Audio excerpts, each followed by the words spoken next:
Assalamualaikum bang. Waalaikumsalam. Ni apa ni bang? Ini chicken tenders. Apa special chicken tender ni? Yang specialnya kita memang betul-betul pakai chicken tenders tau. Kita bukan pakai ayam dada. Lepas tu dia dipping macam mana? Kita ada signature sauce homemade. Siapa makan dengan white sauce tu memang meleleh lah, sedap. Harga macam mana? Kita ada set A RM10.90 dengan set B RM18.90. Kalau macam tu Enak nak set bill lah 10 pieces. Boleh. Okey, terima kasih datang lagi. Terima kasih juga.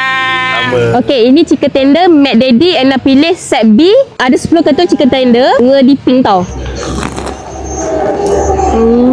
Orang menggunakan chicken tender yang betul tau, bukan dada ayam.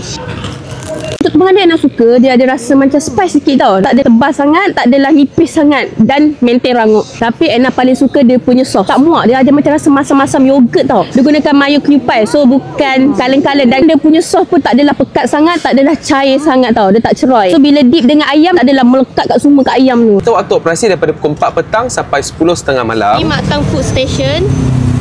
Gerainya kat sini je. Memang marah weh.